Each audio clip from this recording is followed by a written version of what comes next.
السلام عليكم. كنتمنىكم تكونوا بخير على خير. اليوم ان شاء الله غادي نقدم لكم واحد الكيكه رخاميه، كيكه ديال العيد، كيكه اللي غادي تحمر لك وجهك مع الضياف. كيكه بمكونات بسيطه، واهم شيء انها كتجيب واحد الديكور ولا واحد المنظر غزال غزال وشكل ديال الورده فقط بقاروره ديال الماء. الله غادي نقدم لكم واحد السر باش كتجي الكيكه منفوشه وما كتجيش مدقسه مره، خصوصا الناس اللي باقين كيقولوا ان الكيكه كتجيهم مدقسه ولا كتجيهم هابطه. جربوا ان شاء الله هاد الخطوات اللي غادي نقول لكم انا، ان شاء الله غادي تجيكم الكيكه ديالكم ناجحه 100% وكتجي المنظر ديالها جميل. خصوصا دابا بهاد الاجواء ديال العيد خصنا نحضروا شي حاجه خفيفه. كنقترح عليكم نحضر معكم هاد الكيكه الهاديه. كنتمنى ان شاء الله تعجبكم هاد الفيديو ديالي. عدوا مني اللايكات ديالكم، اشتركوا في القناه اللي باقي ماشي مشترك، وتفعلوا الجرس باش يبقى يوصلكم الجديد ديالي. قبل ما نبداو الفيديو ديالنا نصلي على النبي. اللهم صل وسلم على نبينا محمد وعلى ال سيدنا محمد كما باركت على سيدنا ابراهيم وعلى ال سيدنا ابراهيم في العالمين انك حميد مجيد. بسم الله، على بركه الله. نبداو المقادير وطريقه التحضير. هنايا 4 ديال البيضات اللي يكونوا من احسن حراره ديال الغرفه. غادي نعدلهم في واحد الخلاط كهربائي، غادي نخلطهم مزيان مع السكر. بالنسبه للسكر انا هنا غادي نستعمل تقريبا واحد كاس وربع ديال السكر، وغادي نضيف ملعقه صغيره ديال الملح لتصحيح الذوق. عملت كاس ديال السكر، وغادي نزيد ربع ديال الكاس ديال السكر، هي كاس وربع ديال السكر. دابا في هذه الاثناء غادي نخلط هاد المكونات اللي هي البيضات والسكر مع بعضهم حتى يتجانسوا لي مزيان. ملي غادي نحس ان صافي البيضات والسكر تجانسوا مزيان غادي نضيف المكونات الاخرى.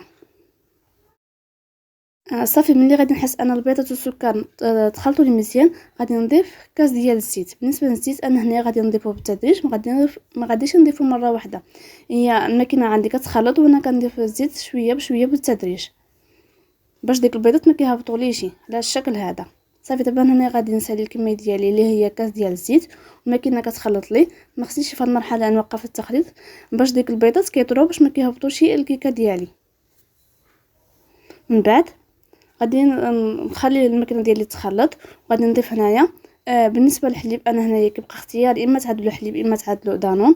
انا هنا غادي نستعمل الحليب، غادي نستعمل عاود كاس ديال الحليب كما عملت الطريقه ديال الزيت. الماكينه كتخلط وانا كنكب الحليب بالتدريج بشويه بشويه باش ديك الكيكه كتخلط لي وباش ما ديك الكيكه ما كتهبطش. اذا كبيتي الحليب مره واحده ديك الكيكه بحال اللي كتهبط. صافي دابا هنايا غادي نزيد واحد ربع ديال الحليب اللي هي كاس وربع ديال الحليب باش كتعطي واحد باش كتجي الكيكه رطبه وكتجي الكيكه ما كتجيش ناشفه. الحليب بحال اللي كيرطبها. صافي دابا هنا ملي غادي نضيف ديك الربع ديال الكاس ديال الحليب غادي يكون صافي الكيكه تخلطات لي مزيان. وغادي نضيف عليها هنايا جوج لافاني، منسمات لافاني. نتوما بغيتو باش ما بغيتو نسمو كاين اللي كيفضل يعمل الليمون. انا هنا كنعمل جوج ديال الخنيشات ديال لافاني. الوزن ديالهم 7 غرام 7 غرام 7 غرام اللي هي 14 غرام ديال لافاني.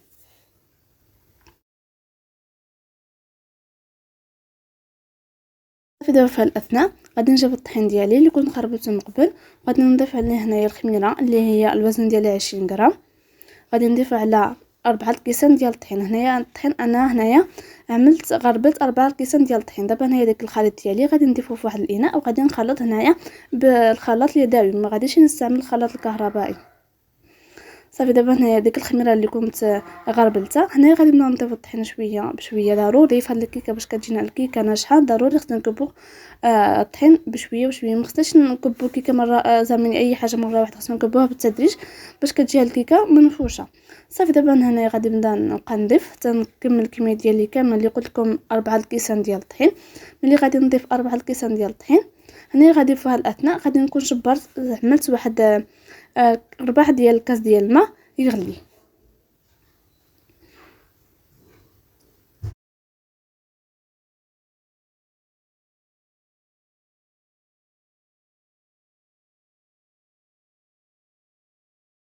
دابا هنايا كنخلط مزيان هذا الطحين باش ما يبقاش مكور. ضروري في هذه المرحله نخلطوا الطحين مزيان، نخلطوا الطحين باش ما يبقاناش مكور. صافي دابا هنايا انا كبيت الكميه ديالي كامله وفي الاثناء كما قلت لكم عملت واحد 4 كاس ديال الماء يغلي فوق البوطه باش غادي نضيفو في الاخر من هاد الكيكه ديالي. باش هذا هو السر باش كتجي الكيكه منفوش، انني في الاخر ملي كنضيف الطحين كنضيف كل جميع المكونات ديال الكيكه كنضيف لها 4 ديال الكاس ديال الماء يكونوا غاليانين ولا يكونوا دافيين مزيان. بالنسبه لي انا هنايا غادي نشبر نقسم الكيكه على جوج ديال الاقسام، وحده غادي نعمل فيها الكاكاو المر، وحده غادي نخليها كما هي زعما المذاق ديال الفاني. هنايا كنت باقي ما عملتش ديك الماء الدافي، ملي غادي نعمل الماء الدافي غادي نوري لكم. صافي دابا هنايا داك الجزء اللي غادي نعملو الكاكاو، غادي بالنسبه لي هنايا غادي تقريبا نعمل واحد 2 معالق ديال الكاكاو، وغادي نخلطو مزيان. نتوما على حسب الكاكاو واش خصكم الكاكاو زعما يظهر فيه قوي ولا خصكم غير شي شويه. صافي دابا هنايا غادي نخلط مزيان هذا الكيكه ديالي على الشكل هذا. ملي غادي تخلط مزيان هنا في الاثناء غادي نضيف معكم ديك الماء اللي قلت لكم عملتو يغلي. ضروري في هذه المرحله هذه نخلطوا مزيان ديك الكاكاو باش ما يبقاناش الكويره ديال الكاكاو، مزيان نخلطوها حتى كتجانس الكيكه ديالي كامله كيرجع الشكل ديالها هيدا. هو ملي جا الشكل ديال ملي خلطتها مزيان هنا غادي نضيف ديك 4 كاس ديال الماء كما قلت لكم. غادي نقسمو على جوج، شويه غادي نضيفو على هذا الكاكاو الكيكه اللي عملت الكاكاو، وشويه اللي باقا غادي نضيفها على ديك الكيكه اللي فيها الفاني.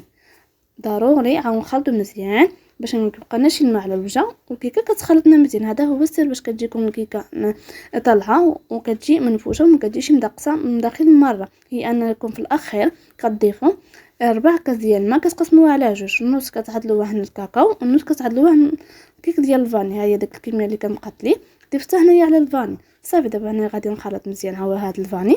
غادي نجبر واحد الطاوه ديالي اللي كنت من قبل دهنتها، اما دهنوها بورق اما دهنوها بالزبده وتضيف عليها الطحين، ولا عملت انا شبرت الطاوه ديالي غطيتها بالكاغيط ديال الزبده. صافي دابا هنا في الاثناء ديك غادي نبدا نشبر نكب ديك الخليط على الشكل هذا. جبت واحد القاروره ديالي اللي كنت قطعتها في النص على هذا الشكل هذا كما كنبين في الفيديو. شبرت في الاول انا هنايا غادي نضيف الكميه ديال الكيكه ولا الخليط اللي فيها الكاكاو غادي نضيفو، من بعد غادي نضيف عاود الكميه ديال لافاني. هنايا غادي نبقى نستمر على الطريقه هذه حتى نسالي الكيكه ديالي كامله. شوف كان في الاول كنشبروا القاروره اللي نقطعوها في النص، ومن الافضل زعما يكون الشكل على الشكل هذا باش كتعطي واحد المنظر مزيون بالنسبه للكيك ديالكم. صافي كما قلت لكم في الاول ضفت الخليط ديال الكاكاو، من بعد درت الخليط ديال الفاني. دابا هنايا غادي نرجع نضيف عاود الخليط ديال الكاكاو، وانا هنايا غادي نبقى نستعمر حتى نسالي الكميه ديالي كامله. كنضيف شي شويه ديال الكاكاو من بعد كنضيف شويه ديال الفاني، وديك الشكل ديال الورده هو كيتعدل راسو بالنسبه لهاد القاروره هذه. هاو اذا لاحظتوا ان دابا بدا كيتشكل الشكل ديال الورده، في الاخر كيجي الشكل ديالها جميل، وكيجي الشكل ديالها فحال تقول انك انتينا معدله الورده بيدك. ولكن انا هنايا استعملنا غير قاروره ديال الماء، قاروره اللي يمكن له اي واحد يحضرها.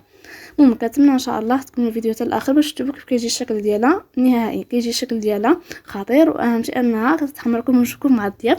بالنسبه دابا العيد ديال الكبير خصنا شي حاجه خفيفه ظريفه من الحلويات. مع دابا عندنا الحبل كما كيقولوا، خصنا شي حاجه ديال خفيفه ظريفه تجيب لكم هاد الكيكه خفيفه ظريفه، ولكن اهم شيء انها كتحمر لكم وجهكم مع الضياف.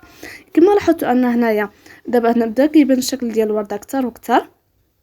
صافي دابا هنايا غادي نبقى نسمر تنسالي الكميه ديالي كامله. من بعد بالنسبه لهاد الكيكه هذه بالنسبه للطياب ديالنا غادي ندخلها الفران اللي كنت انا الفران ديالي سخنته من قبل على درجه الحراره 180. في الاول كندخلها من تحت كطيب لي تقريبا واحد نص ساعه هيداك. من بعد ملي كطيب لي من تحت كنعدلها تحمر من فوقي. ها هو كيف كيجي الشكل ديالها النهائي. ملي بقيت كنكب ديك الكميه ديالي كامله شفتوا كيجي الشكل ديالها خطير فقط بالقاروره ديال الماء. صافي دابا هنايا غادي غادي نزود ديك القاروره اولا ديال الماء، غادي نزولها. دابا داك الفراغ بدا زعما بان بحال اللي ماشي معوض، بقات لي واحد شويه ديال الخليط ديال الفاني. غادي نعمل هنا هاد الشكل هذا باش كتجي لي الورده بشكل معوضه. صافي دابا هي كيف كيجي الكيكه دخلت الفران كما قلت لكم، كيف كيجي الشكل ديالها النهائي. هي كيف كيجي الشكل ديالها النهائي كيجي خطير، واهم شيء انها كتجي منفوشه وما كتجيش مدقسه مره من داخل. والسر كما قلت لكم ان السر هو فقط في الماء، في الاخر كتضيفوه فالاثناء هذه انا غادي نخلي الكيكه ديالي تبرد. ملي غادي تبرد غادي ندوز نقطع معكم. دابا هي ملي بردات لي غادي نزول الكيكه ديالي وغادي نبدا انني هنا نقطع معكم كيف كيجي الشكل ديالها. كتجي منفوشه وما كتجيش مدقسه. وكنقولها ونعاودها الناس اللي كيقولوا ان الكيكه كتجيهم مدقسه ولا كتجيهم مهبطه، تبعوا الخطوات ان شاء الله وغادي تجيكم الكيكه غزاله وكتجي المنظر ديالها خطير وكتجي واحد كيكه رخاميه غزاله. خصوصا الناس اللي باقيين ما جربوش زعما لي غوصو ديالي ان شاء الله جربوا هاد الكيكه هذه ان شاء الله غادي يرجعوا ان شاء الله من المتابعين ديالي. المهم انا دابا نخليكم كيف كيجي الشكل ديالها من الداخل. لاحظتوا كيف كيجي الشكل ديالها من الداخل. انا غادي نقطع معكم ونقرب معكم باش تشوفوا كيف كيجي الشكل ديالها. كيجي الشكل ديالها منفوخه ما كتجيش مدقسه مره. اهم شيء انها كتجي رطيبه ما كتجيش مدقسه. صافي كنتمنى ان شاء الله يعجبكم هذا الفيديو ديالي وبصحه وصحه.